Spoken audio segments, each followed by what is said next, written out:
सभी व्यूअर्स का हमारे यूट्यूब चैनल लर्न डीप में स्वागत है। आज हम लोग मॉडर्न हिस्ट्री के नए अध्याय जिसमें हम लोग जानेंगे ब्रिटिश शासन का भारतीय अर्थव्यवस्था पे प्रभाव। तो इससे रिलेटेड हम लोगों ने कुछ प्रश्नों का हल देखा था, बाकी शेष आज जो है उन सभी प्रश्नों को हल देखेंगे तथा उन कॉन्सेप्ट का भी चर्चा करेंगे जिनसे एग्जाम में प्रश्न बन सकते हैं। तो साथ में हम उस कॉन्सेप्ट का भी चर्चा करते चलेंगे जिससे रिलेटेड अगर और भी प्रश्न पूछा जाए तो वो भी आपको हल हो पाए।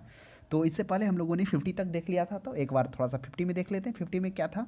क्या भारत में अनौद्योगिकीकरण डी इंडस्ट्रियलाइजेशन की अवधि क्या थी, जिसमें हम लोगों ने जाना था कि वह जो अवधि था डी इंडस्ट्रियलाइजेशन का 1800 से 1850 था। कारण यही था कि आपने देखा था किस प्रकार से 1757 से 1813 के बीच जो वाणिज्यिक चरण रहता है, वाणिज्यिक चरण में मुख्यतः उन फसलों पर जोर दिया जाता है जो वाणिज्यिक की दृष्टि से, यानी वाणिज्यिक का अर्थ ही होता है किसी वस्तु का क्रय या विक्रय करना लाभ के उद्देश्य से। तो उन वस्तुओं को, उन उपज को उपजाया जाता है, जिसमें आप देखेंगे कि किस तरह से पोस्त की खेती बिहार में, पश्चिम बंगाल में, फिर गेहूं की खेती, फिर जूट की खेती, तो उन पर दिया जाता है, जिसमें एकाधिकार व्यापार होता है, प्रत्यक्ष विनिमय का काल होता है।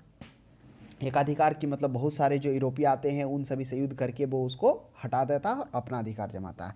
तो वो था 1757 से 1813 ईस्वी तक जो कहलाया वाणिज्यिक चरण। उसके बाद जो 1813 से 1860 ईस्वी तक का जो समय था वो कहलाया औद्योगिकरण। इसलिए औद्योगिकरण करा है क्योंकि ब्रिटेन में नए उद्योग लगे, आप याद करिए, और भारत में जो उद्योग थे वो बंद हो गए। आप उस परिस्थिति में 1800 के बाद की स्थिति को याद करिए, किस तरह से जो बुनकरों का स्थिति था, किस तरह से जो ये सूत जो कातते थे, सूत कातकार का जो स्थिति किस तरह से दयनीय होता चला गया, और बहुत सारे ऐसा क्षेत्र हुआ जहाँ पर लोग भूखे मरे।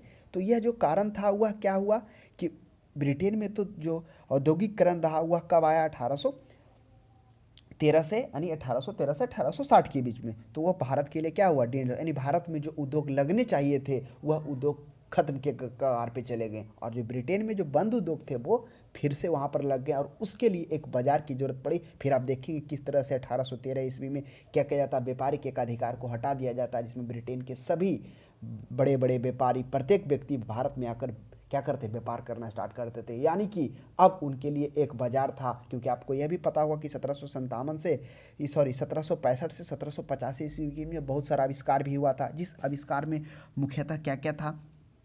कटाई के मशीन था, स्टीम इंजन था, पावर लूम था। ये सभी का आविष्कार होने के कारण वहाँ पर उद्योगों का विकास हुआ, और उस उद्योगों के विकास के लिए कच्चे माल की आवश्यकता पड़ी, और उस कच्चे माल के लिए भारत का उपयोग किया, तथा वहाँ पर उत्पादित वस्तुओं के लिए वह बाजार के रूप में भारत का उपयोग किया। तो इस तरह से वह जो काल 1800 से 1850 या 1813 से 1860 के काल को भारत के लिए डी इंडस्ट्रियलाइजेशन कहा गया, यानी भारतीय उद्योग समाप्त हो गए। किस तरह से जो बेचारे जो बुनकर थे, जो बुनते थे, उनके कपड़ा क्या कर दिया गया, जिसमें आप देखेंगे कि 1823 ईस्वी में लगभग जो ट्रेड्स था, 1200 बुनकरों के द्वारा एक ट्रेड्स को रिक्वेस्ट किया जाता है कि हम लोग भूखे मर जाएंगे, हम लोग पे दया किया जाए। क्योंकि क्या हो रहा था, जो भी उनके जो मार्केट में थे, वो जब ब्रिटेन से बनकर आने लगे, मशीन से बन के आने लगे थे, वो थोड़ा सा अच्छे भी थे और सस्ते भी थे, हाँ टिकाऊ नहीं थे, लेकिन लोग उसकी ओर भागने लगे। और जो भारतीय जो थे, जो हाथ से बने हुए होते थे, वो थोड़ा महंगे होते थे, क्योंकि हाथ से कारीगरी की हुई थी, तो जिसके कारण उसका बंद हो गया।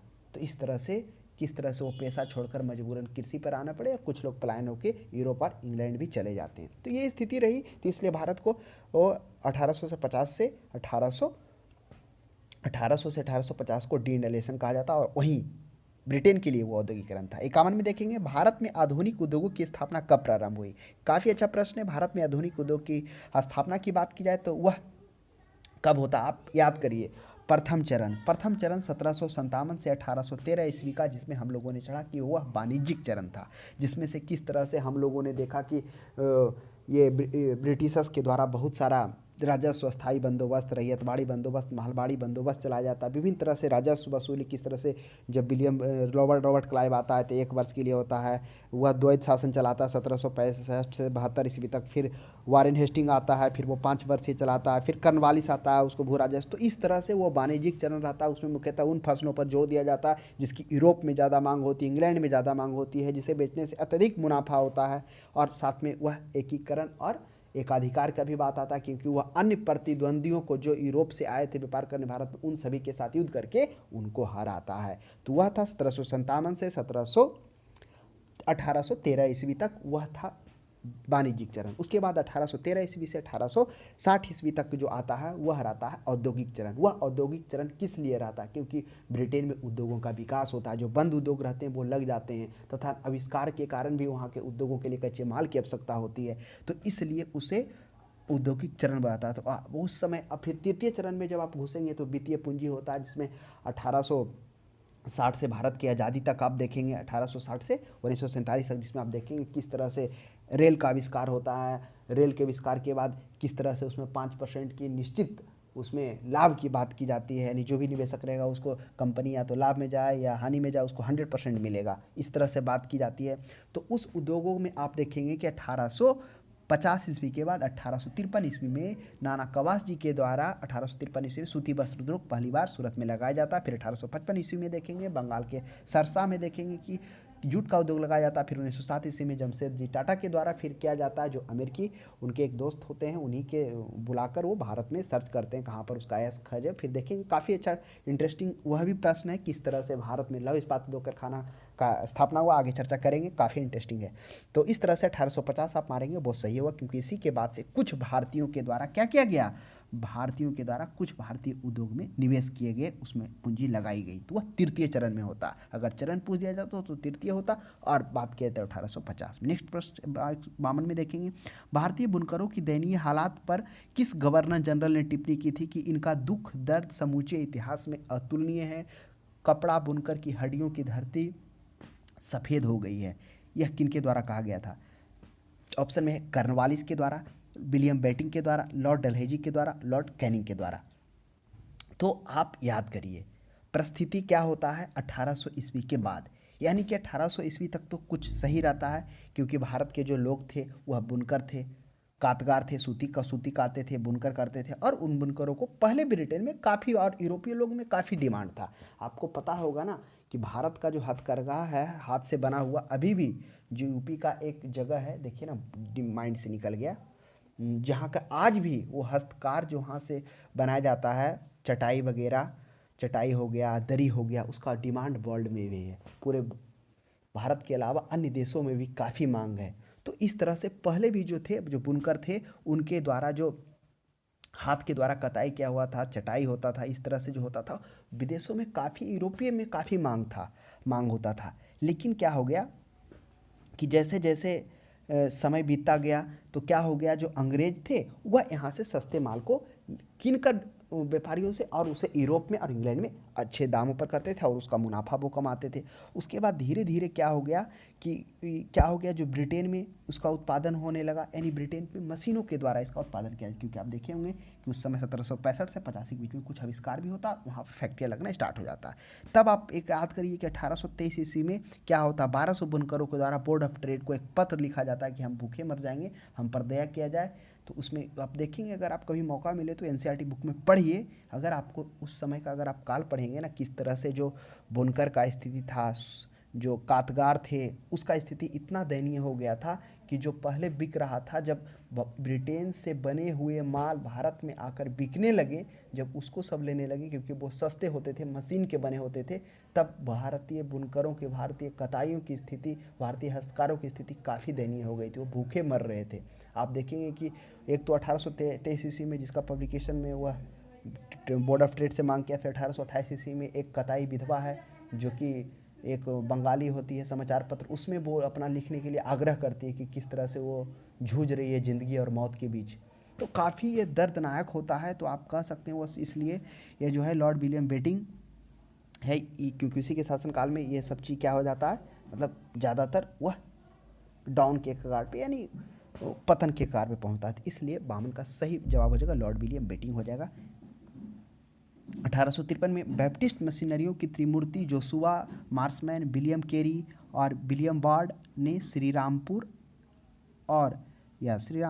को अपना कार्यक्षेत्र चुना, जिस कारण उन्हें श्री रामपुतरई के नाम से जाना जाता है। यह श्री रामपुर स्थित है। देखिए इस परिस्थिति को हम लोग समझेंगे कि बैप्टिस्ट मिशनरी क्या थे, ये मुख्यतः जो ईसाई धर्म को सपोर्ट कर रहे थे। तो जो इसमें जो विलियम केरी है ना, विलियम केरी मुख्यतः जो होते हैं, ये अभी पहले ईसाई नहीं होते, लेकिन फिर कुछ इनके दोस्त होते हैं, फिर वो एक संघ में जाते हैं, फिर इन संघ में जुड़ने के बाद इनको क्या किया जाता है, ये भी वहाँ के बैप्टिस्ट मशीनरी बन जाते हैं। फिर वही आप देखेंगे कि 1883 ईस्वी में वो इसमें शामिल होते हैं। फिर उसको एक स्कूल का प्रिंसिपल बना दिया जाता है, वही बैप्टिस्ट मशीनरियों को, किनको, विलियम कैरी को। फिर वो क्या होते हैं, 1889 ईस्वी में वह पादरी बनते हैं। फिर 1893 ईस्वी में वो भारत आते हैं, क्योंकि आपको पता होगा कि जो वहाँ ब्रिटिशर्स होते हैं वो इसको सहयोग नहीं करते हैं इस चीज़ को, तो इसके लिए वह प्रचार करना चाहते हैं, इसको फैलाना चाहते हैं। तो वह थॉमस कर होते हैं, ब्रिटिश बंगाल के चिकित्सक होते हैं जो वहाँ पर धन अर्जित करने के लिए ब्रिटेन गए होते हैं। तो उनको भी सहयोग की ज़रूरत होती है, इनको भी सहयोग होता है। तो वही थॉमस, आचार्य थॉमस के सहयोग से कौन, विलियम केरी होता है, वह भारत पहुँचता है। और भारत पहुँचने के बाद उसका एक दोस्त रहता है जो नील की खेती में उसके 2 फैक्ट्री होता है, वहीं पर पहले वो कौन, विलियम केरी मैनेजर के तौर पे काम करते हैं। फिर धीरे धीरे फिर क्या हो जाता है, फिर बाद में और भी मशीनरियों को भेजा जाता है, जिसमें आप देखेंगे कि पहला जो आता है जॉन फॉन्टेन थे, वह पहले आते हैं जो मिदानपुर पहुंचते हैं। उसके बाद फिर स्कूल में पढ़ाने वाले होते हैं कौन, वही जॉन फॉन्टेन होते हैं। उसके बाद फिर विलियम बार्ड को भेजा जाता है जो एक प्रिंटर मुद्रक होते हैं। फिर जोशुआ मार्समैन को भेजा जाता है। जोशुआ मार्समैन के साथ साथ में 2 उसके शिष्य भी होते हैं। कौन शिष्य होते हैं, एक होते हैं ब्रुनसेन होते हैं, ब्रुनसेडन होते हैं, और विलियम ग्रांट होते हैं। विलियम ग्रांट बाद में देखेंगे कि उनका तपेदी के कारण फिर उनका मृत्यु हो जाता है। तो इस तरह से ईस्ट इंडिया कंपनी अभी भी मशीनरियों का विरोध थी, वह सपोर्ट नहीं कर रही थी। और वही श्री रामपुर के आकर वह एक डेनिश कॉलोनी बनाते हैं, और वह डेनिश कॉलोनी बंगाल में होता है, वही श्री रामपुर में स्थित होता है। फिर वो अपना प्रचार प्रसार करते हैं। फिर विलियम केरी की जो पहली पत्नी होती है, काफ़ी अच्छा इंटरेस्टिंग है। हम तो आपको पूरा कहानी नहीं बताएं, क्योंकि जब विलियम बेरिंग आते हैं तो उनकी वाइफ भी होती है, उनका बच्चा होने वाला होता है, तो मना कर देती है। तो फिर जो वहाँ का जो जिस नाव से आना होता है ना, वो नाविक भी मना कर देता है, क्योंकि उस समय वो बिना परमिशन के आप भारत नहीं आ सकते थे, परमिशन लेना पड़ता था उस टाइम भारत आने के लिए। तो वो छुपे छुप के आते हैं, ये इसके सहयोग से, जॉन थॉमस के सहयोग से, जिसके कारण फिर वो वही खोजते हैं नौका को। इस तरह से वो कहानी है, भारत पहुंचते हैं। उसके बाद फिर किस तरह से वो सामना करते हैं, पहली पत्नी मौत होता है, फिर दूसरी शादी करते हैं। इस तरह से वो फिर एक कॉलोनी हो जाता है, फिर वो बड़ा स्कूल बनाते हैं। इस तरह से इससे नायु ईसाइयों का प्रचार करते हैं। और आज भी देखेंगे जो अच्छे अच्छे स्कूल हैं वो ईसाइयों का ही बना हुआ है। नेक्स्ट देखिएगा, जैसे डीएवी ले लीजिए, वो आप 54 में आते हैं। भारत में रेलवे के निर्माण के कारण थे, भारत में रेलवे के निर्माण के कारण क्या थे, अब समझिए। भारत में रेलवे का निर्माण कब होता है, वह निर्माण होता है 1853 ईस्वी में। यहाँ पर तो रेलवे चलना स्टार्ट हो जाता है, लेकिन इसकी जो पहली है, एक बार आधिकारिक रूप से पहला प्रयोग किया जा चुका है, लेकिन सार्वजनिक रूप से आप देखेंगे कि 1845 ईस्वी में इंडियन पेनिनसुला कंपनी के द्वारा पहले क्या किया जाता है, फैक्ट्री को लगाया जाता है। जो इंडियन पेनिनसुला रेल कंपनी होती है, और 1850 ईस्वी में, 45 में लगता है इंडियन पेनिनसुला कंपनी, और 1850 ईस्वी में बम्बई से थाने तक पटरी बिछाती है, और 1853 ईस्वी को यह रेल चलती है। अब ये तो समझ गए। कर रेल के निर्माण के पीछे कारण क्या होता है, ब्रिटिश उद्योगों में उत्पादित वस्तुओं को तेजी से खपत। यह भी उसका कारण रहता है कि ब्रिटिश उद्योग के उत्पादित जो वस्तु हैं, क्योंकि 1813 ईस्वी में आपको मालूम होगा बाजार क्या क्या था, उन सभी व्यक्तियों के लिए, ब्रिटिशर्स के लिए खोल दिया जाता है, जो क्या कर सके, एक बाजार के रूप में खोज सके मार्केट को, जो भारत को खोजा जाता है। और भारत में सभी लोग आ जाते हैं, वहाँ पर उत्पादित वस्तुओं का खपत के लिए मार्केट ढूंढ लेते हैं, और तथा वहाँ पर जो कंपनी लगती है, उस कंपनी के लिए कच्चे माल के रूप में इसका इस्तेमाल करते हैं। तो इस तरह से ये ब्रिटिश उद्योगों के लिए बढ़ावा के लिए विभिन्न कच्चे माल की आपूर्ति के लिए इसका उपयोग करते हैं। ये सही है। विस्तृत साम्राज्य की एक राजनीतिक प्रशासनिक सूत्र में आबद्ध करने के लिए, यह भी कहना सही है कि विस्तृत साम्राज्य और राजनीतिक प्रशासन सूत्र को आबद्ध करने के लिए, क्योंकि यह भी देखा गया था प्रशासनिक तौर पर अगर कहीं पर अब अहिंसा हुआ या विद्रोह हुआ, तो वह दबाने के लिए वह राजनीतिक और साम्राज्यिक स्तर पर तुरंत वहाँ पर सैनिकों को भेज के वो आंतरिक और बाहरी आक्रमण के दौरान सेना के द्वारा करने के लिए, तो इन सभी के लिए उपयुक्त कारण यह सही है। 55 में देखिए, किसने भारत में रेलवे की स्थापना को आधुनिक उद्योग का अग्रदूत और जननी की संज्ञा दी थी। यह भी काफ़ी अच्छा प्रश्न है। यह कार्ल मार्क्स के द्वारा कहा गया था कि भारत में रेलवे की स्थापना आधुनिक उद्योग के अग्रदूत और जननी की संज्ञा, यह उनके द्वारा कहा गया था। क्योंकि आप देखेंगे कि जब भारतीय रेल का विकास होता है तो क्या हो जाता है, किस तरह से, मतलब उसके बाद 1857 के बाद फिर उस तरह के विद्रोह नहीं हो पाता, कहीं भी विद्रोह होता था उसको दबा दिया जाता था। तो इस तरह से वह जो ब्रिटेन में उत्पादित वस्तुएं थे, उत्पादित माल था, उसको खपाने के लिए एक साधन मिल गया, तथा कच्चे माल को जहाँ पर मिल रहा था वहाँ से लाने तक ब्रिटेन पहुँचाने के लिए एक साधन के रूप में उपयोग होने लगा। इस तरह से ये सब, इसलिए भारतीय रेलवे की स्थापना आधुनिक उद्योग के अग्रदूत की जननी की संज्ञा का कार्ल मार्क्स ने इसका संबोधन किया है। हाँ, वो ऐसा, ये जो संबोधन किए थे वो इसलिए बताए थे, भारत में है जो भारत के लिए भी यह सहयोगी है आगे बढ़ने में। फिर बाद में आप देखेंगे द्वितीय विश्व युद्ध के बाद किस तरह से जो जमशेदजी टाटा के द्वारा इस बात को बढ़ाया जाता है, फिर उनकी मांग बढ़ जाती है, क्योंकि उस समय द्वितीय विश्व युद्ध होता है, काफ़ी औजार की आवश्यकता होती है, काफ़ी अस्त्र शस्त्र की व्यवस्था होती है, तो उस समय सब जो सौंपा जाता है, क्योंकि मांग ज़्यादा होता है ना, तो फिर उसके बाद से वही दाता ये रतन जी टाटा जो 1913 ईस्वी में इनके द्वारा लगाया जाता है। हालांकि स्थापना तो 1907 में ही हो जाता है, लेकिन उत्पादन 1913 से स्टार्ट हो जाता है। फिर उसकी वजूद मिलती है, धीरे धीरे उत्पादन करना स्टार्ट करता है। इस तरह से बाद में देखेंगे फिर भारत में जो भी रेलवे चल रहा था उसका चक्का सब कुछ फिर धीरे धीरे बनना स्टार्ट हो जाता है। तो पहली आधुनिक पटसन मिल कब स्थापित की गई थी? काफ़ी अच्छा प्रश्न है। अगर पहले उद्योग की बात की जाए तो 1850 में स्टार्ट होता है। इसमें हम लोग देखे थे 1853 ईस्वी में सूती वस्त्र का किया जाता है, नानाजी कवास जी के द्वारा सूरत में स्थापित किया जाता है। उसके बाद 1855 ईस्वी में बंगाल के सिरसा में क्या किया जाता है, पटसन का उद्योग किया जाता है। फिर 1907 ईस्वी में जमशेदजी टाटा के द्वारा लौह अयस्क लगाया जाता है। नेक्स्ट 1857, अब देखिए 57 में पहले आधुनिक लोहा इस्पात उद्योग की स्थापना कहाँ हुई थी? पहले लोहा इस्पात उद्योग की स्थापना कहाँ हुई थी? तो अभी हम लोग चर्चा किए कि अगर बात की जाए तो भारत में जो आधुनिक उद्योग की स्थापना वो 1850 ईस्वी से स्टार्ट हो जाती है। क्यों? क्योंकि जब तृतीय चरण आ जाता है तो तृतीय चरण में मुख्यतः वह वित्तीय पूंजी, वह जो चरण बोला जाता है जो 1860 से 47 के बीच में होता है 1900, वह वित्तीय पूंजीवाद के रूप में कहा जाता है। तो उसमें कुछ भारतीयों के द्वारा भी भारत में पूंजी लगाया जाता है, जिसमें आप देखेंगे किस तरह से कुछ भारतीयों के द्वारा जूट कारखाना लगाया जाता है, जूट का उद्योग लगाया जाता है। फिर देखेंगे आपकी जूट के बाद सूती में लगाया जाता है। फिर देखेंगे कि आप जमशेदजी टाटा जो अपने प्रॉपर्टी का एक बहुत बड़ा हिस्सा ये लौह अयस्क में वो इन्वेस्ट करना चाहते हैं, तो उसका कारखाना लगता है। तो पहले लोहा इस्पात कारखाना कहाँ लगता है? बिहार में स्थापित किया जाता है, वह साकची नामक स्थान पर, जो जमशेदपुर के नाम से भी जाना जाता है। तो यह काफ़ी अच्छा प्रश्न है, थोड़ा सा इसकी चर्चा कर लेते हैं किस तरह से जमशेदजी टाटा के द्वारा होता है।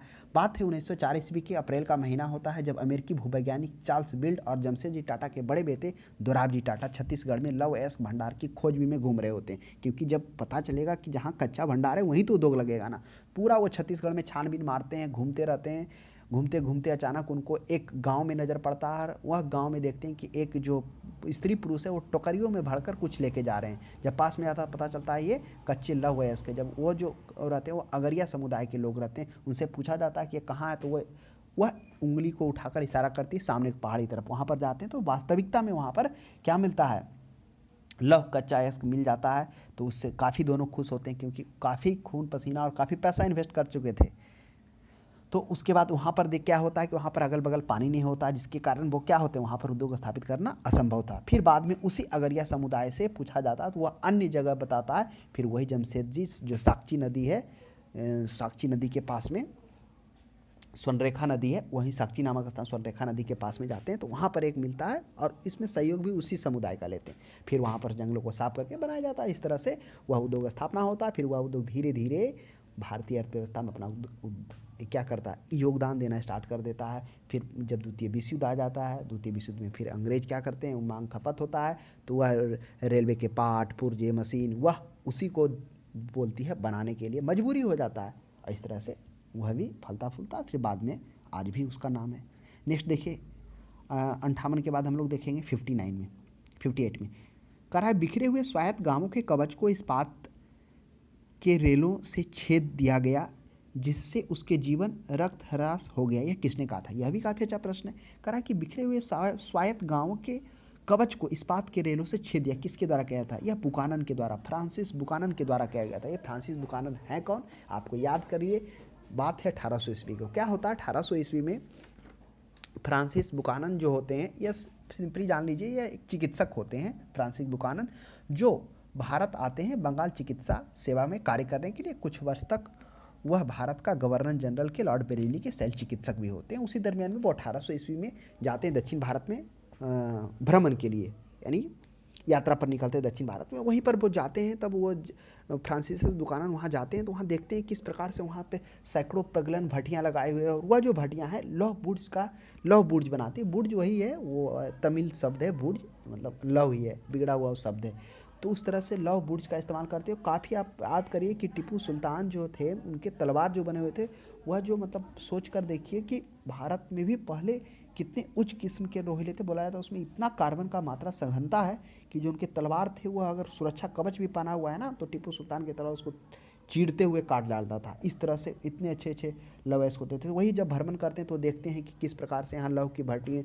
गांव में जो लोग हैं लौह की भट्टियाँ लगाए हुए हैं। जो प्रगलन का काम पुरुष करता है, और धौकनी का मतलब उसमें लकड़ी जलाने और उसमें आग देने का काम महिलाएं करती है। और एक विशेष उच्च ताप निम्न ताप को कंट्रोल करके एक तरह से उसको प्रगलन करके लोहा तैयार किया जाता था, ये वही वर्णन करते थे। इसलिए फिर आप वो देखते हैं कि किस तरह से फिर वन कानून लगा दिया जाता है। वन कानून जब लगा दिया जाता है तो जंगल जाने से उनको मनाही हो जाता है, जिसके कारण ना ही तो उनको लव एस्क, क्योंकि लव एस्क भी तो जाने के लिए उनको जंगल ही जाना पड़ता था, पहाड़ी इलाका ही जाना पड़ता था, या फिर लकड़ी को जिससे वो प्रगलन करते थे, लकड़ियों के चुनने के लिए, जलाने के लिए। तो वन नीति लाने के कारण फिर धीरे धीरे वो रुक गया, ठप हो गया, क्योंकि चोरी छुपे कितना दिन तक काम चल सकता था, तो इसलिए वो धीरे धीरे हट गया। 19वीं शताब्दी आते आते फिर जो ब्रिटेन में बनने लगे, उत्पादित होने लगे लोहा, वो भारत में आकर उसका मांग होने लगा, सस्ते होते थे और लोग खरीदना भी स्टार्ट कर दी। इस तरह से वो जो वुड्स थे, यानी आप ये कह सकते हैं कि पहले भी भारत में 19वीं शताब्दी से पहले भी भारत में अच्छे वुड्स कार्बन के लोहा थे। इसका प्रमाण टीपू सुल्तान का जो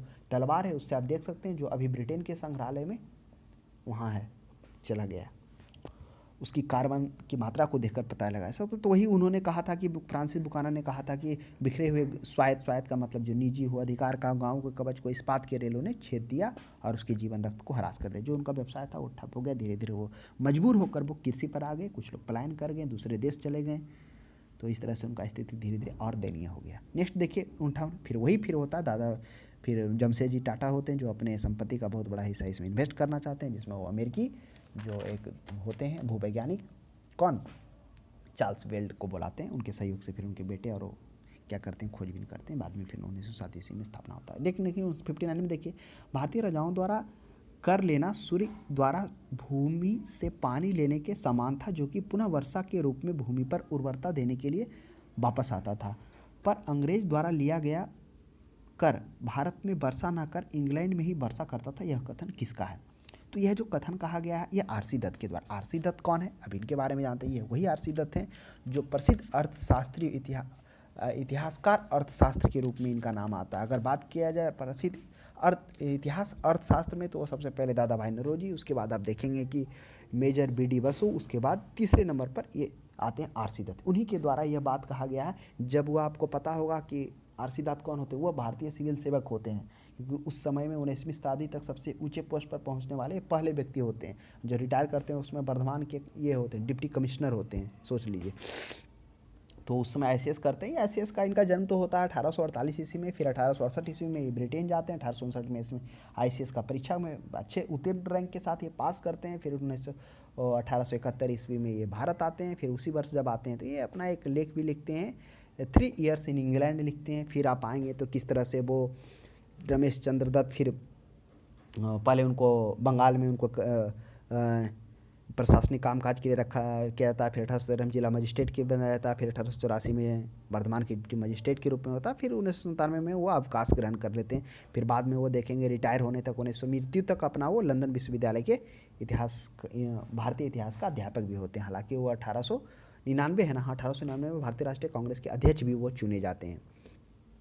तो इस तरह से फिर वो क्या करते हैं, ब्रिटिश शासन, वो फिर अपने गहन अनुसंधान और विश्लेषण से दत्त दिखाते हैं कि ब्रिटिश जो शासन है ना केवल भारत के भौतिक स्थिति को सुधारने में विफल रहा है, बल्कि उसके काल में भारत का उत्पादन में ज़बरदस्त गिरावट आई। उन सभी बिंदुओं पर वह प्रकाश डालते हैं, जिसमें 1900 ईस्वी में एक पुस्तक लिखते हैं, कौन सा, famines and land assessment in India, जिसमें वह जिसकी सराहना जो है, जो कौन, रूस के एक अराजकता दार्शनिक होते हैं, वो भी उसकी सराहना करते हैं। इसी में वो दत्त मानते हैं कि जो है, जो यहाँ के जो किसान थे वह क्या थे, काफ़ी ज़्यादा अपने आत्मनिर्भर थे, लेकिन ब्रिटिश की इस तरह से स्थिति थी जो उन्हें क्या करा दी, स्थिति दयनीय कर दी। दत्त का मानना था कि जो किसान है वह सूदखोर महाजन के शिकंजे में फंसा होना अकाल का कारण हो सकता है। दत्त ने इसे अध्ययन में दिखाया कि भारत में आबादी बढ़ने की रफ्तार इंग्लैंड के मुकाबले में भी कम थी। फिर भी इस चीज़ पर उन्होंने जोर दिया कि महाजन ही नहीं था, जबकि वह क्या था, जो राजाओं के द्वारा जो पहले जो लेते थे वह तो वर्षा के रूप में वहीं बारिश कर दिया जाता था, क्योंकि जो राजाओं द्वारा धन कर्ज लेते थे वह फिर बाद में राजा क्या करते थे, सिंचाई के कार्यों में या फिर जहाँ खेती नहीं हुआ वहाँ पर कर राजस्व कम कर देते थे। इस तरह का वो जीर्णोद्धार करते थे। लेकिन जो ब्रिटेन होते थे वह उसका एक पूंजी क्या करते थे, भारत से ब्रिटेन पहुँचा देते थे। उस तरह के कोई विकासात्मक कार्य नहीं करते थे। अगर करते तो स्थिति ऐसे नहीं होती। अब बाद में देखेंगे किस तरह से अकाल आयोग आया। अकाल आयोग में सिफारिश भी किया गया है कि अकाल कोर्ट संहिता पर लागू होना चाहिए, फिर उस जगह जहाँ पर अकाल राजस्व कम होना चाहिए, लेकिन बहुत कम फॉलो किया जाता है। तो इस तरह से यह जो आर.सी. दत्त के द्वारा यह कथन कहा गया, वही जब वो पुस्तक लिख रहे होते हैं, जब उस पर अनुसंधान और गहन अध्ययन के बाद जो उसका विश्लेषण कर ब्रिटिश को दिखाते हैं, तो उसी में ये बात कहा जाता है कि जो भारतीय राजाओं द्वारा लिया गया पुनः हुआ क्या होता है, वर्षा के रूप में वापस मिल जाता है, लेकिन जो ब्रिटेन से अंग्रेजों से लिया गया कर है वह नहीं आता। नेक्स्ट 60 में, हमारी पत्ती बहुत कुछ स्पंज की तरह काम करती है, यह गंगा के तटों से अच्छी चीज़ों को सोख लेती है, टेम्स के तटों पर निचोड़कर।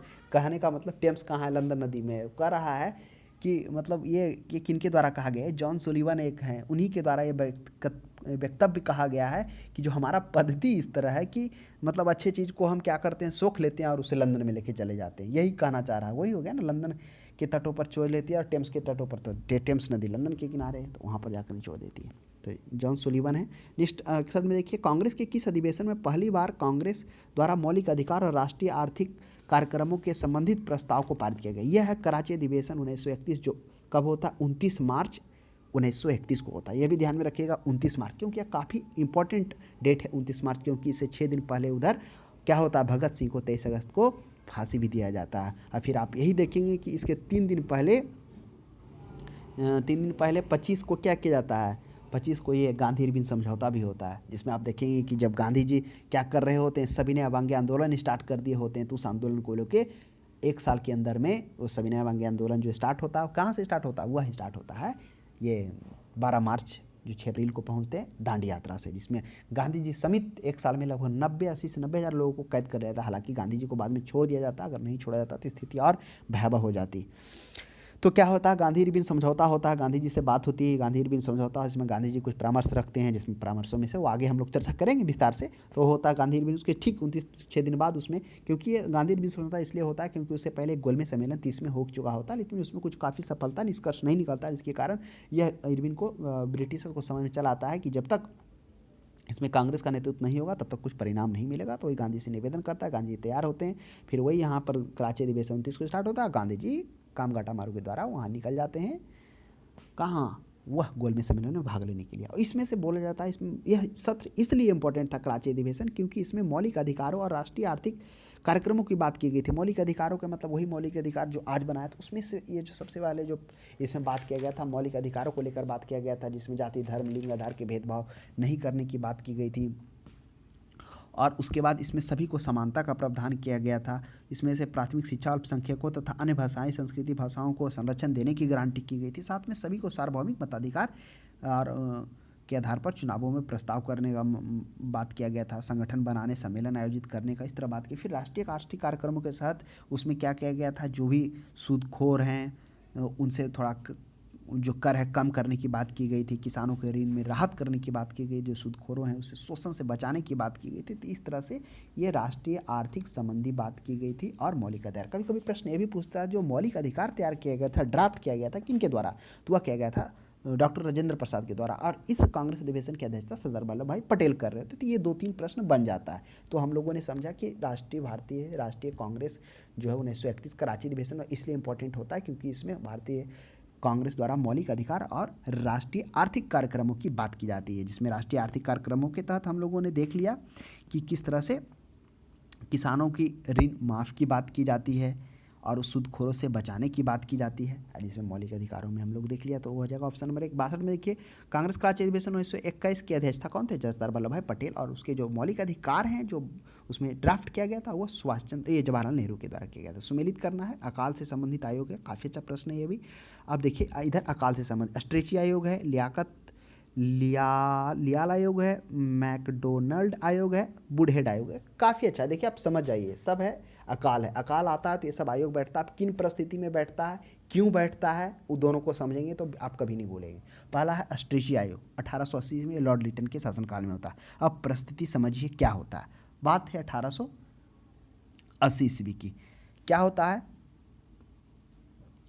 कि 1876 में और 77 में पुनः मानसून असफल होने के बाद क्या हो जाता है कि भीषण अकाल पड़ता है, वही 76-77 में। और 76-77 तक में ये क्षेत्र में तो इसका प्रकोप मद्रास, मुंबई, मद्रास और मैसूर दक्कन के पठार के तक में ही सीमित रहता, लेकिन जो अगले वर्ष है वह थोड़ा और भी दूर तक चला जाता है इसका प्रभाव।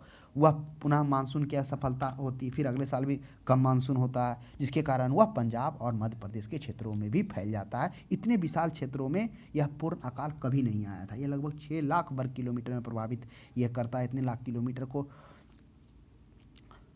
और क्या होता है, लॉर्ड लिटन इस दिशा में कोई भी ठोस कदम नहीं उठाता है। जब लाखों लोग इस अकाल में भूखे मर जाते हैं, तब भी बोला जाता है कि लॉर्ड लिटन उस समय एक शानदार दरबार का आयोजन कर रहा होता है। और उस समय जब सोचिए अकाल पड़ा हुआ है, इतने 6 लाख वर्ग किलोमीटर में फैला हुआ है, यह फैलते फैलते मद्रास हो गया, उसके बाद मुंबई हो गया, उसके बाद फैलते फैलते हुआ पंजाब और मध्य प्रदेश वहाँ तक भी पहुँच गया है। फिर भी वह 6 लाख मतलब 3,20,000 टन गेहूं का वह निर्यात इंग्लैंड कर देता है, और जिसके कारण यह खाद्य सुरक्षा का अभाव कमी हो जाता है। और फिर उसके कारण यह जो प्रभाव है जो ब्रिटिश, क्योंकि ब्रिटिश भी उस समय रह रहे होते हैं ना, उसके भी अपने सैनिक प्रशासन समय तक तो वहाँ तक भी पहुँच जाता है। वह 50 लाख लोग इससे प्रभावित हो जाते हैं। जैसे ही जब इसका तीव्र आलोचना होने लगता है किसका, लॉर्ड लिटन का, तब वह क्या करता है, सर रिचर्ड स्ट्रेटजी की अध्यक्षता में, वही सर रिचर्ड स्ट्रेटजी की अध्यक्षता में एक आयोग का गठन करता है।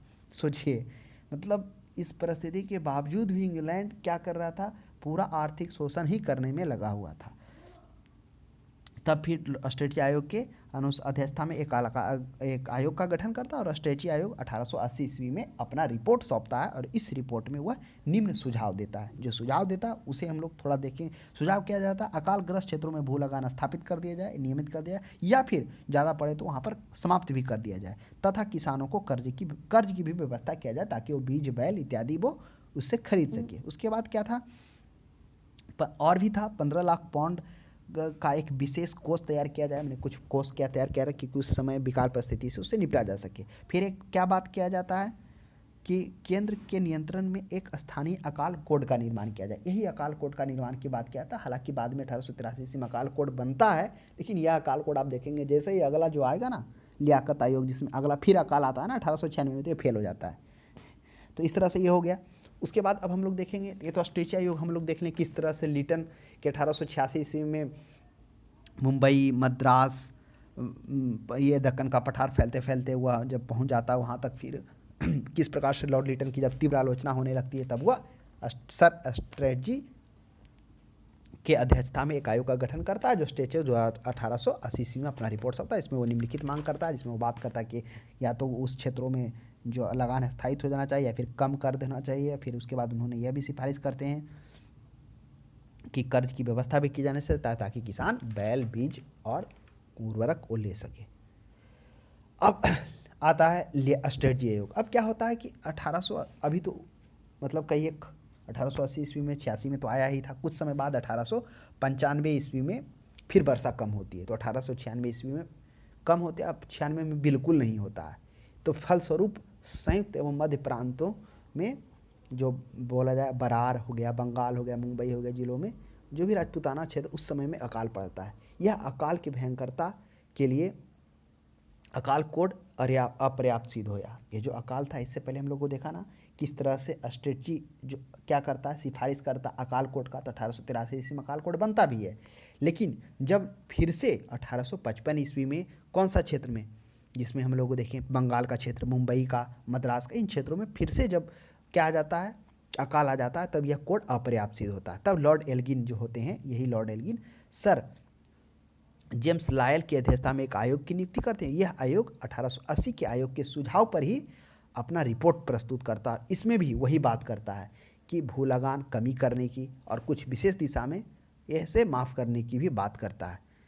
तो इस तरह से ये लॉर्ड एल्गिन। फिर क्या होता, मैकाले आयोग। अब देखिए 1896 के काल से तो अभी तो उभरा भी नहीं था कि फिर क्या हो जाता है, 1899 ईस्वी में फिर भयंकर सूखा पड़ता है। इसमें पंजाब, राजपूताना, बड़ौदा, मुंबई, मध्य प्रांत, बरार, हैदराबाद, गुजरात भी इससे प्रभावित हो जाता है। यह केवल ब्रिटिश क्षेत्र के 10 लाख व्यक्ति अकाल की चपेट में आ जाते हैं। उसमें तो आ गया था 50 लाख, नहीं, इसमें 10 लाख आ जाता है चपेट में। तब 50 लाख पाउंड के फसल भी नष्ट हो जाता है, देसी रियासत का भी 30 लाख हो जाता है। तब लॉर्ड कर्जन जो है, यहाँ पर लॉर्ड कर्जन सर मैकडोनाल्ड की अध्यक्षता में एक आयोग का गठन करता है। इस आयोग ने भू लगान स्थगित करने की बात करते हैं। कौन, सर मैकडोनाल्ड। तथा ग्राम स्तर पर सार्वजनिक निर्माण कार्य के लिए सिंचाई साधनों का विकास, रेल यातायात का विस्तार, ग्रामीण साख संस्थानों एवं कृषि बैंकों का गठन करने की ये बात करते हैं, सुझाव देते हैं। इस आयोग के आधार पर अकाल कोड संहिता लागू किया जाता है। हालांकि एक बार तो अकाल कोड बन चुका है, फिर भी ये सुझाव देता है। तो इस तरह से ये लॉर्ड कर्जन के शासनकाल में आता है। फिर आप देखेंगे बूढ़ेट आयोग। बूढ़ेट आयोग क्या है? अब क्या होता है कि 1943 ईस्वी में बंगाल में अकाल आता है, और इस बंगाल में क्योंकि वर्ष है 1943 या स्वतंत्रता के करीब में है, तो उस समय जन आंदोलन काफ़ी तीव्र होता है। तो जो 1843 ईस्वी में जो आर्चीबाल्ड बेबल भारत आता है वायसराय के रूप में काम करने के लिए, तो उस समय जो अकाल की जांच के लिए भारतीय राजनेताओं द्वारा निरंतर मांग किया जा रहा होता है कि इसकी जांच किया जाए, जो 1843 में बंगाल में भयंकर अकाल आया। तब क्या होता है, आयोग मजबूरन 1944 ईस्वी में एक नियुक्ति करता है और उसकी अध्यक्षता सर्जन वुडहेड करते हैं, वही सर्जन वुडहेड करते हैं। तो इसलिए इसे वुडहेड आयोग भी कहा जाता है। और उस ये जो वुडहेड थे वो पूर्व सिविल सेवक भी रह चुके थे, और जो अमेरिकी मित्र भी रह चुके थे। फिलिस्तीनियों के विभाजन में भी इनका नेतृत्व रहा था, किनका? वुडहेड का। तो उसके बाद यह इस प्रतिनिधि में जो इसका जो गठन किया जाता है, इसमें बोला जाता है हिंदू मुस्लिम के सदस्य भी एक एक प्रतिनिधि होते हैं, तथा भारतीय रिजर्व बैंक के गवर्नर, डिप्टी गवर्नर भी होते हैं। कौन? मनीलाल नानावती शामिल भी होते हैं। इस तरह से ये जो सदस्य बनाया जाता है, सुनवाई, तीखी सुनवाई होती है और कैमरे में ये कैद होता है जो सुनवाई होता है। कथित तौर पर आयोग सदस्यों को उनकी रिपोर्ट प्रकाशन के बाद कार्यवाही टेप को नष्ट करने की बात करता है। अगर सुनवाई हो जाने के बाद ऐसा कहा गया था उस टेप को नष्ट, जबकि मणिलाल इसका विरोध करते नहीं कहते हैं। तो आयोग ने 1945 ईस्वी में अपना रिपोर्ट सौंपा, और अकाल में सबसे बड़ी बात है जब ये रिपोर्ट 1945 ईस्वी में सौंपता, तो यह मतलब कोई भी मानवीय कारण बताता ही नहीं, ये कहता ही नहीं कि सरकार का इसमें दोष है। ये सबसे बड़ा कारण क्या बताता है कि चावल की कमी के कारण यह अकाल आ गया। दूसरा कहता है कि यह कमी केवल 3 सप्ताह के लिए था, और एक बात और बोला था कि 1841 में इससे गंभीर था, जबकि 1841 में कोई अकाल भी नहीं आया था। तो इस तरह से वह बचना चाहता है। तो इस तरह से ये लॉर्ड बेबल, यह भी पूछा जाता है वुडहेड के आयोग में, इस तरह से कुछ जो अकाल आए उस अकाल पर किस तरह से जो गवर्नर थे उन गवर्नर के द्वारा जो आयोग बनाया गया उनसे संबंधित जो प्रश्न था उसे हम लोगों को देगा। तो आ जाएगा प्रश्न, लॉर्ड एल्गिन आ जाएगा, तो लिया ध्यान में रखिएगा बस। 64 में देखिए 20वीं सदी के पूर्वार्ध में देश के भीषण अकाल 1842-43 में कहाँ पड़ा था? अभी हम लोग चर्चा किए थे कि 1843 ईस्वी में बंगाल में पड़ता है, जिसकी मांग 1800 जैसे ही 43 में बंगाल में पड़ता है, तो जैसे ही जो आर्चीबाल्ड बेबल भारत में वायसराय के रूप में आता है, तब चल रहे अकाल की जांच के लिए भारतीय राजनेताओं के द्वारा निरंतर मांग किया जाता है। तब क्या होता है, 1844 ईस्वी में एक आयोग का नियुक्त करता है। इस आयोग में एक हिंदू मुस्लिम होते हैं, साथ में जो जो हमारे बैंक हैं उसके भारतीय रिजर्व बैंक के डिप्टी गवर्नर होते हैं, पूर्व सर मणिलाल नानावती होते हैं। यह कैमरे में सुनवाई होता, बोला जाता है कैमरे के बाद इसे नष्ट कर देने के लिए, जबकि ये जो मणिलाल होते हैं उसको मना करते हैं कि नष्ट नहीं किया जाए। फिर जो यह आयोग है वह सरकार को ना दोषी ठहराते हुए, मानवीय गतिविधि को दोषी न ठहराते हुए, चावल के रूप में बोलता है कि चावल की फसल की कमी के कारण यह मुख्य अकाल आया है। दूसरा ये बोलता है यह केवल 3 सप्ताह तक ही रहा है, फिर 1941 में। इस तरह से वो दोष से बचना चाहता है। तो यह बंगाल में आया था। नेक्स्ट देखिएगा 165 में, ब्रिटिश काल में निम्नलिखित में से कौन कौन से उद्योग धंधे विकसित हुए थे? यह भी काफ़ी अच्छा प्रश्न है। अब बात करिए 1850 ईस्वी में औद्योगिक धंधे की स्टार्ट हो जाती है। क्यों? क्योंकि तृतीय चरण में उसको वित्तीय पूंजीवाद कहा जाता है, क्योंकि उसमें कुछ भारतीयों के द्वारा भी भारतीय उद्योग ने सपोर्ट किया। इसमें आप देखेंगे किस तरह से सूती उद्योग 1853 ईस्वी में किया जाता है। उसके बाद जूट उद्योग 1855 ईस्वी में, हाँ कोयला का भी होता है। फिर लोहा एवं इस्पात उद्योग भी जमशेदजी टाटा के द्वारा, फिर सूती तो आप देख ही लिए। तो क्या हो जाएगा 1, 2, 3, 5, जबकि मशीन के पुर्जे नहीं हुआ था। मशीन के पुर्जे यह बाद में आ जाता है। तो 1, 2, 3, 5 हो जाएगा। नेक्स्ट देखिए 1938 में अंत में भारतीय राष्ट्रीय कांग्रेस के अनुरोध पर जो राष्ट्रीय योजना समिति बनाई गई थी उसके अध्यक्ष कौन थे? अब कर रहा है कि 1938 में, अब 1938 में क्या होता है, भारतीय राष्ट्रीय कांग्रेस के अनुरोध पर एक राष्ट्रीय योजना समिति बनाया जाता है। यह राष्ट्रीय योजना समिति बनाया जाता है, यह जवाहरलाल नेहरू की अध्यक्षता में किया जाता है। और एक बात हम आपको बता दें, जो योजना तैयार किया जाता है, यह जवाहरलाल नेहरू अमेरिका को एक पत्र लिखते हैं और एक अच्छे अर्थशास्त्री की मांग करते हैं जो इस योजना को तैयार कर सके। हालांकि पत्र को स्वीकार भी करता है, अमेरिका एक अर्थशास्त्री को भेजता है, लेकिन उससे वो जवाहरलाल नेहरू संतुष्ट नहीं होते हैं।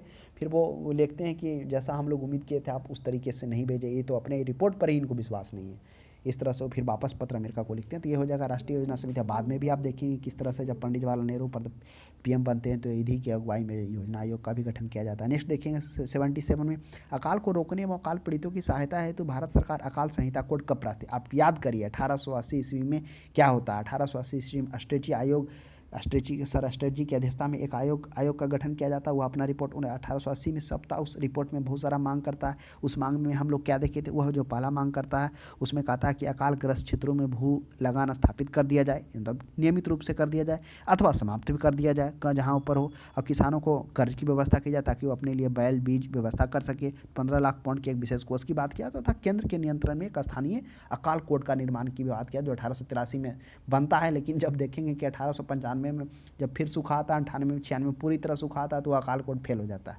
तो 1883 ईस्वी में 1868 में भारत में विकेंद्रीकरण का शुभारंभ किसके समय में हुआ था? यह भी काफ़ी अच्छा प्रश्न है। देखिए, केंद्रीकरण जो होता है 1833 के एक्ट में होता है। आप 1833 का जब पढ़ेंगे, एक्ट पढ़ेंगे, तो उसमें किस तरह से भारत का, क्योंकि भारत का क्या होता है उस समय, इंग्लैंड जो 1833 का रहा था उसके पीछे लाने का दो कारण रहता। पहला कारण रहता है कि उसे एक औद्योगिक बाजार की आवश्यकता थी तथा उस उद्योग को चलाने के लिए एक कच्चे माल की आवश्यकता थी। ये दो मुख्य वजह था। इसके कारण वो चीन है वो चाय पर भी जो व्यापारिक अधिकार था उसको भी समाप्त कर दिया जाता है। और फिर जो ब्रिटेन के जो वस्तु उत्पादन होते थे किस तरह से भारत में लाकर बेचे जाने लगता है। फिर कच्चे माल की तरह वो रेलों को उसमें उपयोग करके वहाँ ब्रिटेन पहुँचाने लगता है। तो वह विकेंद्रीकरण होता है। विकेंद्रीकरण जो उस समय केंद्रीकरण की बात होता है, प्रशासनिक हो गया, राजस्व हो गया, वो सभी को केंद्रीकरण उसी 1833 के एक्ट में किया जाता है। और भी परिवर्तन होता है उसमें, देखेंगे कि बंगाल का वायसराय भारत का वायसराय कहलाने लगता है। और भी इंपॉर्टेंट अच्छे होते हैं जिसकी चर्चा हम लोग आगे करेंगे। यहाँ विकेंद्रीकरण की बात है तो विकेंद्रीकरण का मतलब हो गया केंद्र से अलग करना। तो लॉर्ड मेयो के शासनकाल में यह विकेंद्रीकरण की बात की जाती है। तो ये ध्यान में रखिएगा, प्रश्न हो सकता है आपसे पूछा जाए। लॉर्ड मेयो 1869 से 72 इसका शासनकाल रहता है। नेक्स्ट प्रश्न देखिए 69 में, रेल विभाग के द्वारा पृथक रूप से रेलवे बजट कब प्रारंभ किया गया था? ये रेलवे बजट की बात किया तो वह 1924 ईस्वी से किया गया। 24 नहीं 25 है, तो ध्यान रखिएगा। रेलवे बजट को 1924 या 25 में अलग करने का कारण यह था कि जो सकल घरेलू उत्पाद में रेलवे द्वारा की गई कमाई पर ही निर्भर रहता था बहुत बड़ा हिस्सा। उस समय रेलवे से प्राप्त आय अनुपातिक से बहुत अत्यधिक था। इसके कारण 1925 ईस्वी से रेल विभाग को अलग कर दिया गया और अभी भी अलग पेश होता है। 17 में देखिएगा, ब्रिटिश नागरिक के सर्वप्रथम किस वर्ष भारत में भूमि खरीदने और बसने की अनुमति मिली? यह भी प्रश्न काफ़ी अच्छा, यही वही 1833 एक्ट है। अब हम लोग थोड़ा सा समझेंगे कि 1833 का क्या था।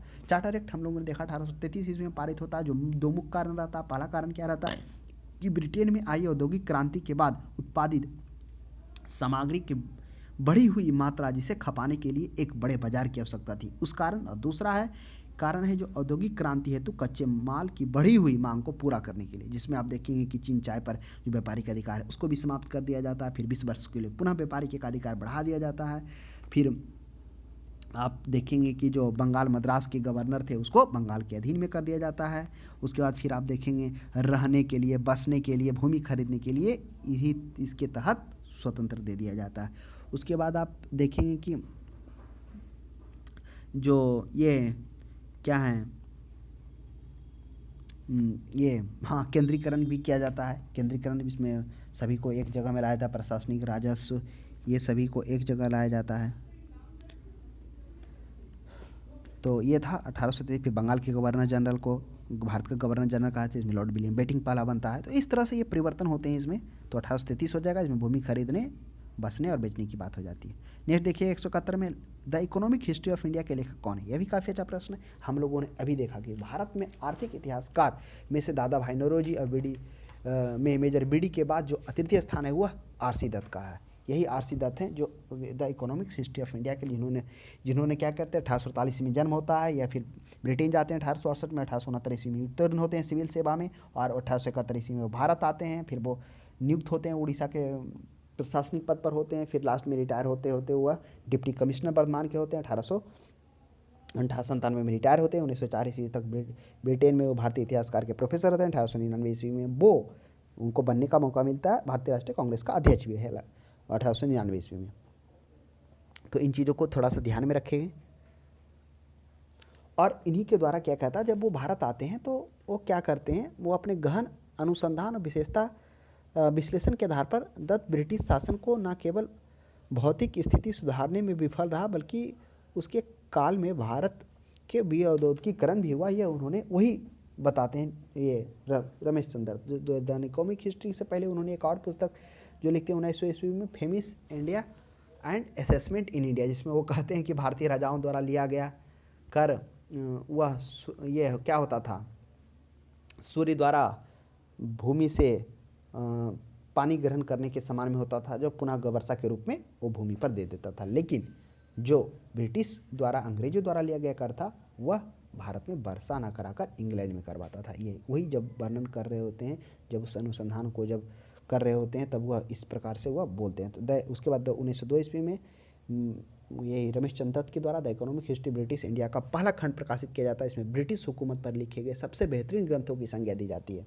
और यह जो है 1757 से अंग्रेज की सत्ता से लेकर सामग्री हुकूमत तक, यानी ब्रिटिश ईस्ट इंडिया कंपनी जब अपने हाथ में लेती है, वही विद्रोह के बाद वहाँ तक को वो आर्थिक इतिहास पेश करते हैं, जिसमें ईस्ट इंडिया कंपनी के तहत अपनाई गई खेती, भूमि बंदोबस्त संबंधी नीति, व्यापार, कारखाना, उत्पादन संबंधी नीति, सभी पर वो क्या करते हैं, विश्लेषणात्मक विवरण करते हैं। फिर 1904 ईस्वी में इसी महाग्रंथ का दूसरा पब्लिकेशन प्रकाशित करते हैं, जिसमें वो बताते हैं कि अंग्रेज की नीति के कारण देश का उद्योग, हस्तकला, अब देख ही रहे हैं सब कुछ किस तरह से बर्बाद हो गया। लाखों लोग बेरोजगार हो गए, जीवन यापन इतना नीचे गिर गया कि मजबूरी में उनको कृषि का सहारा पड़ना पड़ा, धीरे धीरे रहन स्तर और गिर गया। तो यही the economic history of Ramesh Chandra Dutt के द्वारा। नेक्स्ट देखिएगा, भारत में इस्पात का उत्पादन सर्वप्रथम कब हुआ था। तो भारत में इस्पात की बात की जाए तो वह होता है 1907 ईस्वी में। लेकिन 13 है, क्योंकि वो लगता है, लगने के बाद उत्पादन में समय लगता है ना, क्योंकि बहुत सारा प्रोसेस होता है ना। तो 1913 ईस्वी सही आंसर है इस प्रश्न का सही जवाब। भारत में किस प्रकार से कैसे होता है, हम लोगों ने देखा था किस प्रकार से जमशेदजी टाटा के जो बेटे होते हैं, वो अमेरिकी जो भूवैज्ञानिक होते हैं, उनके सपोर्ट से वो क्या करते हैं, छत्तीसगढ़ में आते हैं। जो भूवैज्ञानिक होते हैं चार्ल्स वेल्ड होते हैं, उन्हीं के सहयोग से सबसे बड़े बेटे जो कौन होते हैं, दोराबजी टाटा, उनके साथ छत्तीसगढ़ में लौह अयस्क भंडारों की खोजबीन के लिए घूमते रहते हैं। काफ़ी खोजबीन करने के बाद, बहुत सारा पैसा खर्च करने के बाद वो क्या होता है, अब वो क्या करते हैं, जब जंगलों में कई घंटे तक घूम रहे होते हैं तो अचानक एक पुरुष स्त्री पर नजर पता है जो टोकरियों में भरकर कुछ ले जा रहे थे। जब पास में जाता है तो पता चलता है कि वह कच्चे लौह अयस्क हैं। फिर उनसे पूछा जाता है तो अगरिया समुदाय के होते हैं, और वो हाथ से उंगलियों की तरफ उठाते हुए इशारा करते हैं कि उस पहाड़ी से है, तो वहाँ पर जाते हैं। वास्तविकता में वहाँ पर अयस्क मिलता है, लेकिन वहाँ पर उस प्रारंभ स्थिति में नहीं उद्योग लग पाता, क्योंकि नज़दीक में पानी ना होने के कारण। फिर वो उसी समुदाय की हेल्प से अलग जगह पड़ते हैं, जहाँ पर वो जमशेदपुर जो अभी जाना जाता है वहीं पर लगा। जो साकची नदी बिहार में उस समय होता है, बिहार झारखंड साथ होता है, साकची नदी स्वर्णरेखा नदी है, वहीं पर वो स्थापित करते हैं, काट कर सफाया करके, इस तरह से। नेक्स्ट देखिएगा, अंग्रेजों घुसपैठ ने भारत में करगे तोड़ डाला, यह चरखे को नष्ट कर दिया, यह कथन किसका है। बिल्कुल सही बात है। जब अंग्रेज घुसपैठ आया तो भारत का चरखा था, उसको नष्ट कर दिया, तोड़ डाला। क्योंकि आप देखिए किस तरह से जब बुनकर बुनाई कर रहे थे, उसकी मांग यूरोपियों में हो रही थी, तो धीरे धीरे किस तरह से क्या होता है, ब्रिटेन में मशीन द्वारा उत्पादन किए हुए सूती वह भारत में आकर बेचने लगते हैं, तैयार किए हुए, जिसके कारण जो बुनकर होते थे, जो बुनकर के यहाँ से भी जो भी ले जाते थे, वह बुनकर उससे कम दाम पर वह मशीन से बनी हुई को क्या करने लगे, खरीदने लगे। इसके कारण इस तरह से चौपट होता सब चला गया। तो यह कर डाला, यह कार्ल मार्क्स के द्वारा कहा गया कथन है, ध्यान में रखिएगा। नेक्स्ट प्रश्न देखिएगा, दादा भाई नौरोजी ने अंग्रेजों को किस लिए अनिष्टों का अनिष्ट की संज्ञा दी थी। देखिए यह जो प्रश्न है, दादा भाई नौरोजी जो 1921 ईस्वी में property and British rule in India के माध्यम से वो बताते हैं कि किस तरह से जो है धन का निष्कासन कर रहा अंग्रेज। उन्होंने यह बताया कि वह धन जो भारत का बाहर चला जा रहा है, उसके बदले में भारत को कुछ नहीं मिल रहा है। यह जो किसके माध्यम से, जिसमें उसने बताया कि भारत के कंपनी के कर्मचारी के माध्यम से उनके वेतन भत्ते पेंशन के रूप में सब ये बाहर जा रहा है। उसके बाद उन्होंने बताया कि जो उसका उपहार के रूप में ईस्ट इंडिया कंपनी के जो शासक हैं, बोर्ड ऑफ कंट्रोल के कर्मचारी हैं, वो अपने इस कर्मचारी के वेतन के रूप में ले लेकर वह इंग्लैंड भेज रहे हैं, तथा उपहार के रूप में सब यहाँ से धन वहाँ पहुँचा रहे हैं। तो इस तरह से उनका विस्तार उन्होंने अध्ययन किया और यह बताया कि किस तरह से, तो वही, और इसको उन्होंने अनिष्टों का अनिष्ट कहकर संज्ञा दिया धन के निष्कासन को। नेक्स्ट प्रश्न देखिएगा, 75 में, यह कथन भारत और इंग्लैंड के आर्थिक हित प्रत्येक क्षेत्र में काटते हैं, यह किसका कथन है। कह रहा भारत और इंग्लैंड के आर्थिक हित बिल्कुल है, प्रत्येक क्षेत्र में टकराते हैं। वह कहे थे जवाहरलाल नेहरू के द्वारा कहा गया था कि भारत और इंग्लैंड के जो आर्थिक हित हैं, आर्थिक मतलब हो गया कि मानव द्वारा संबंधित हुए सभी गतिविधियां जो धन और संपत्ति से जुड़े हुए हो, तो वो Jawaharlal Nehru. Property and British rule India के लेखक कौन है, वह हैं दादा भाई नौरोजी हैं, जो 1921 ईस्वी में लिखा गया है। तो इन्हीं के इसी property and British rule in India के माध्यम से उन्होंने धन के निष्कासन के सिद्धांत को प्रतिपादन किया। उन्होंने बताया कि किस तरह से ब्रिटेन जो है, ब्रिटेन के कर्मचारी हैं, जो ब्रिटेन यहाँ पे ईस्ट इंडिया कंपनी, उसके कर्मचारी वेतन भत्ते पेंशन आदि के रूप में पर्याप्त धन इकट्ठा कर वह इंग्लैंड ले जा रहे हैं। साथ में जो ईस्ट इंडिया कंपनी के कर्मचारी, बोर्ड ऑफ डायरेक्टर के कर्मचारी हैं, वह उपहार में मिला हुआ निजी व्यापार करके, साम्राज्यवाद का विस्तार करके, भारतीय सेनाओं का उपयोग में किया जाने वाला उतना बड़ा अच्छा बजट को खर्च करके इस तरह से वो क्या कर रहे हैं, इंग्लैंड भेज रहे हैं। नेक्स्ट देखिए, सन 77 में दादा भाई भारतीय अर्थविदों में शामिल कौन है? दादा भाई नौरोजी तो एक है ही, आर.सी. दत्त है ही हैं, और एम जी रानडे। आपको बता दें एम जी रानडे जो है वह 19वीं शताब्दी सबसे बड़े ऊंचे पद पर उस समय 19वीं शताब्दी में ये क्या थे, भारतीय भारतीय न्यायाधीश थे, पहले मतलब ये न्यायाधीश होते हैं एम जी रनाडे।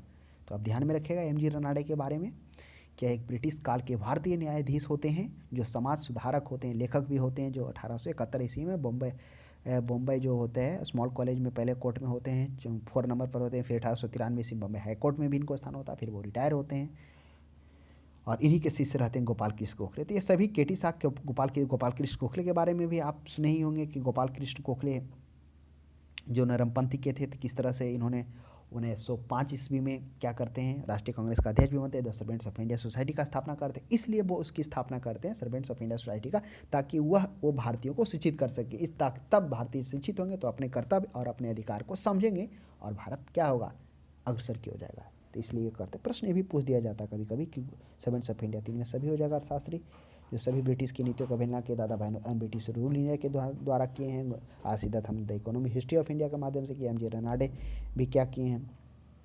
नेक्स्ट देखिए, सर थॉमस हॉलैंड के सभापतित्व में भारतीय औद्योगिक आयोग का गठन कब हुआ? करा भारतीय औद्योगिक आयोग का गठन, यह भी काफ़ी अच्छा प्रश्न है। यह जो भारतीय औद्योगिक आयोग का जो गठन किया जाता है वह किया जाता है 1916 ईस्वी में, और सर थॉमस हॉलैंड के द्वारा किया था। आइए कहानी समझते हैं क्या होता है, क्योंकि अभी भी जब चर्चा होती है कृषि को कर में लाने का तो एक बात इसका बात उठ ही जाता है।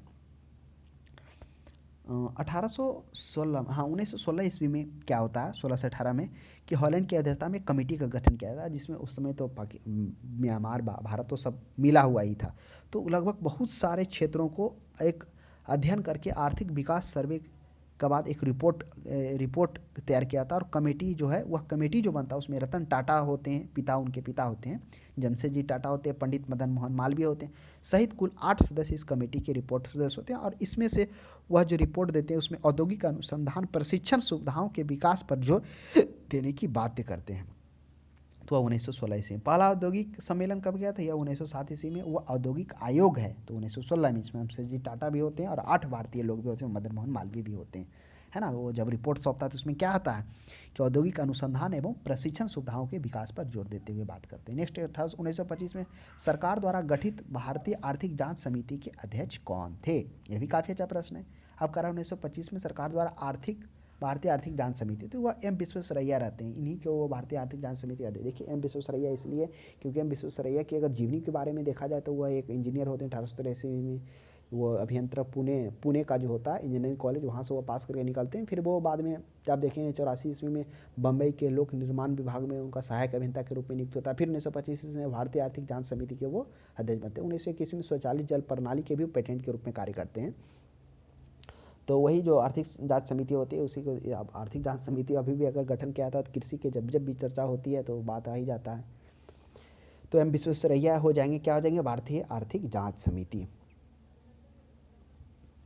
नेक्स्ट देखिएगा 81 में ब्रिटिश रूल निम्नलिखित में से किसने भारत में अंग्रेजी उपनिवेश नियंत्रण की आलोचना में अनब्रिटिश पदावली का उपयोग किया था? तो ये आपको पता ही होगा, दादा भाई नौरोजी के थे। अनब्रिटिश रूल इंडिया 1921 में प्रवासी के माध्यम से धन निष्कासन के सिद्धांत को प्रतिपादन किया। 82 में देखिए भारत में प्रथम रेलवे लाइन किस ब्रिटिश गवर्नर जनरल के समय बिछाई गई थी?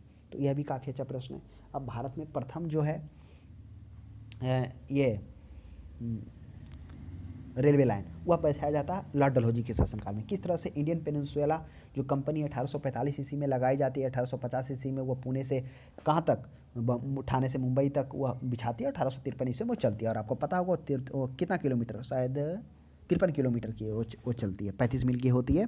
और वही 3-3:30 बजे चलती है, 4:45 में पहुँचती है। जिसमें आप देखेंगे कि जो उसके लिए 3 भाप इंजन है, सिंधु हो गया और कौन कौन है, सिंधु हो गया और है 3 वाष्प ईंधन जो मंगाया जाता है ब्रिटेन से, तो लॉर्ड डलहौजी हो जाएगा। नेक्स्ट प्रश्न देखिएगा, आर्थिक तौर पर 19वीं शताब्दी में भारत पर अंग्रेज शासन का एक परिणाम था, क्या परिणाम था? अब देखिए 19वीं शताब्दी में भारतीय हस्तशिल्प का निर्यात में वृद्धि, ऐसा तो हुआ नहीं, क्योंकि आप देखिएगा कि लॉर्ड विलियम बेटिंग के शासनकाल में क्या होता है, हस्तशिल्प जो भी होता है हाथ से बनाया हुआ होगा, काश्तकार होगा, बुनाईकार, सब तो क्या हो जाता है, हरास हो जाता है लास्ट में, सबको छोड़कर या तो दूसरा जगह चला जाता, प्लान कर जाते हैं कुछ लोग, और फिर मजबूरन होकर कृषि पर आना पड़ता है। तो यह नहीं होगा। भारतीय स्वामित्व वाले कारखानों की संख्या में वृद्धि, ऐसा भी पूर्ण रूप नहीं कह सकते हैं कि स्वामित्व वाले कारखाने में वृद्धि नहीं हुआ, बल्कि हरासी हो गया। जो थे बुनकर उद्योग, जो भी भट्ठी थे, आप दक्षिण भारत में अगर फ्रांसिस बुकानन आ जाता घूमने, तो जो स्वायत्त गांव वाले भट्ठी थे वो भी बंद हो गए। उसके बाद फिर आप देखेंगे बुनकर हो गया, हथकरघा हो गया, ये भी बंद हो गए, क्योंकि ब्रिटेन से बने हुए आने लगे, तो जो माल खरीद कर जाता था उससे भी कम दाम पर वो लोग बेच रहे थे, वहाँ मिल रहा था, तो क्यों खरीदेगा। तो इस तरह से वह खत्म हो गए। भारतीय कृषि, हाँ ये जरूर हुआ कि वाणिज्यीकरण का मतलब ही होता है कोई भी वस्तु का खरीद बिक्री करना लाभ के उद्देश्य से, तो उसका वाणिज्यीकरण क्या है, क्योंकि उन वस्तुओं को उत्पादन पर जोर दिया गया जिनके यूरोपों में काफ़ी डिमांड थी, जैसे नील की खेती पर हो गया, पोस्त की खेती पर हो गया, तथा अन्य जूट हो गया, ये सब पर जोर दिया गया, जिसके कारण खदानों के दामों में भी वृद्धि हो गया। नगरीय में तीव्र वृद्धि तो हुआ ही नहीं। नेक्स्ट देखिएगा 84 में, 1813 से पहले निम्नलिखित में से कौन सा उपाय भारतीयों का आर्थिक शोषण करने के लिए नहीं अपनाया गया था। कौन सा उपाय नहीं था आर्थिक शोषण करने के लिए? आप सभी ऑप्शन पढ़िए। पहला करा है जहाँ भी संभव हो सके कच्चे माल के व्यापार का एकाधिकार करना, उन्हें ऊंची दरों पर बेचना। 1813 से पहले ऐसा नहीं था, ये कच्चे माल वाला मैटर आता 1813 ईस्वी के बाद, जब व्यापारिक एकाधिकार खोल दिया जाता है तब, खत्म कर दिया जाता तब। ये भी नहीं होगा।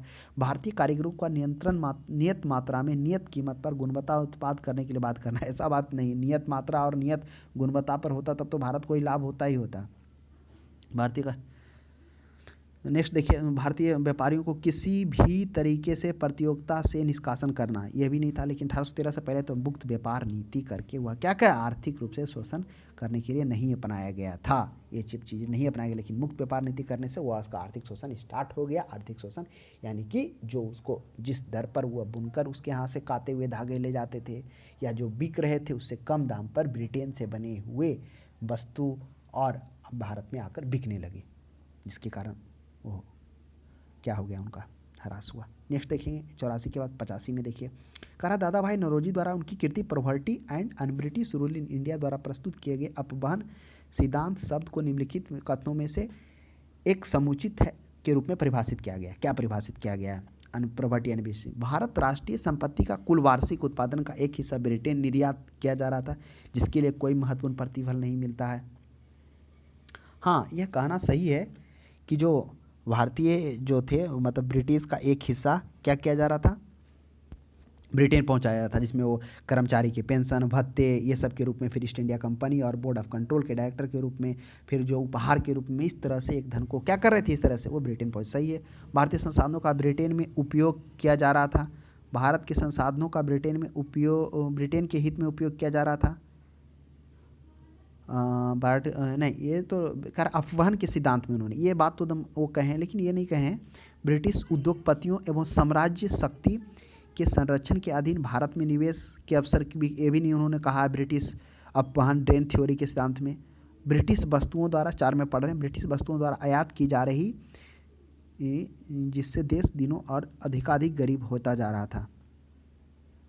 ब्रिटिश वस्तुओं द्वारा वस्तुएं भारत में आयातित की जा रही थी, जिससे देश, हाँ नहीं, जो यहाँ पर, हाँ वो ये सब कथन जो लिखा हुआ बाकी में प्रभाव था इसका, लेकिन जो करा कि दादा भाई नौरोजी के द्वारा अन ब्रिटिश ड्रेन थ्योरी में, तो ड्रेन थ्योरी में उन्होंने यही बताया था कि किस तरह से भारत का धन का निष्कासन किया जा रहा है, भारत की संपत्ति का एक हिस्सा ब्रिटेन पहुँचाया जा रहा है, जिसमें वो कर्मचारी के पेंशन वेतन भत्ता इस रूप में वो कर रहे हैं। बोर्ड ऑफ, चाहे बोर्ड ऑफ डायरेक्टर हो, चाहे बोर्ड ईस्ट इंडिया कंपनी के कर्मचारी हो, अपने उपहार के रूप में साम्राज्यवाद का विस्तार करके वो इस धन को क्या कर रहे हैं, वह ब्रिटेन पहुंचा रहे हैं। तो ऑप्शन नंबर 1 इसका पर्याप्त है।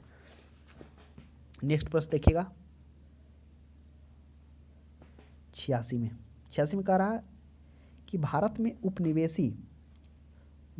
में उपनिवेशी शासनकाल में होम चार्जेज भारत से संबंधित दोहन का महत्वपूर्ण अंग था। निम्नलिखित में से कौन सी निधियां होम चार्जेज के संगठन थी, कौन सा थी?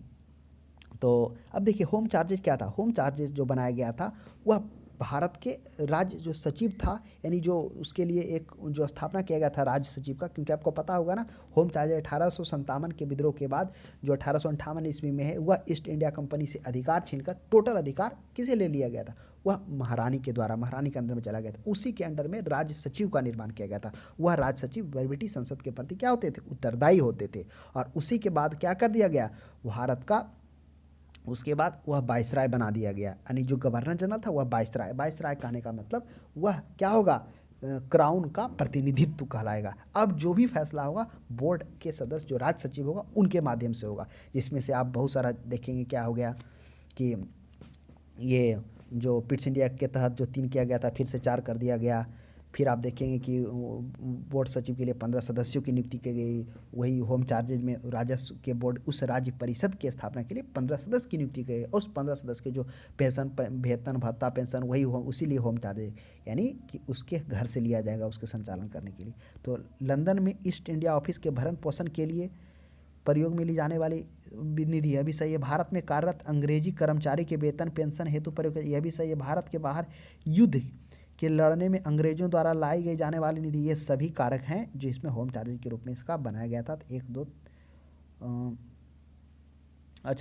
1 2 3 ऑप्शन नंबर डी हो जाएगा। अब नेक्स्ट देखिएगा 87 में हम लोग देखते हैं।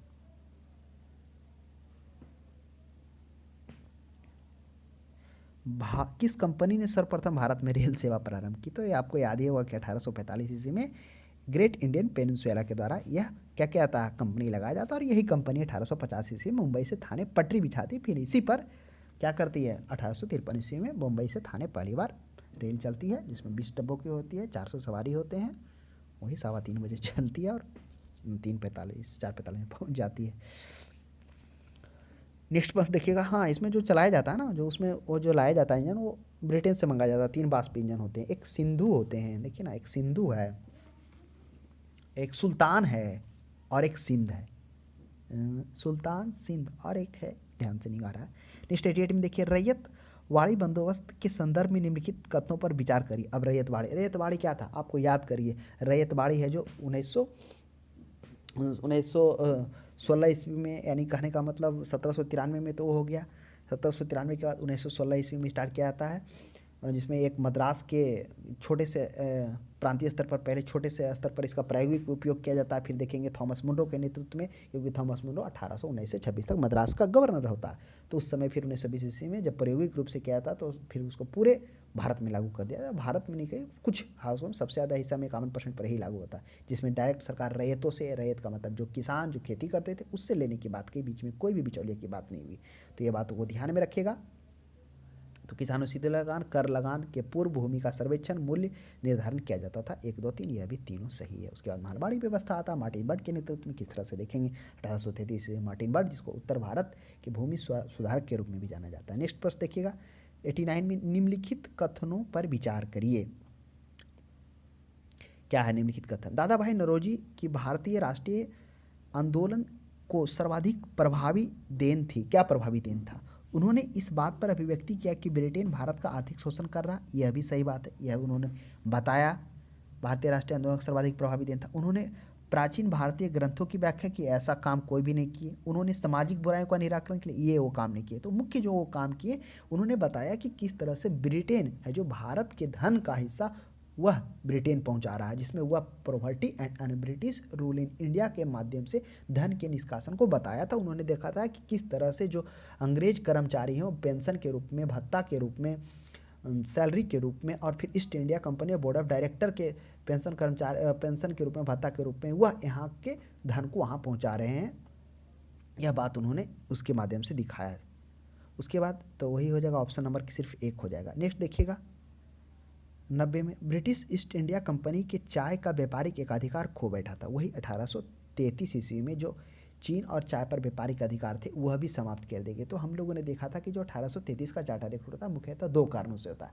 एक कारण यह होता है कि जो ब्रिटेन में औद्योगिक थे उन उद्योगों को एक बाजार की आवश्यकता थी, कि जो उन उद्योगों के द्वारा जो वस्तुएं उत्पादन की गई थी उन वस्तुओं के उत्पादन के लिए एक बाजार की आवश्यकता थी। और दूसरा कारण ये था कि उन उद्योगों को चलाने के लिए एक कच्चे माल की बृहत मात्रा में आवश्यकता थी। तो इस तरह से भारत को यह जो 1833 का जो एक्ट था, चार्टर एक्ट था, यह इसी उद्देश्य को ध्यान में रखकर यह चार्टर एक्ट लाया गया था, जिसमें आप देखेंगे कि बहुत सारा परिवर्तन होता है।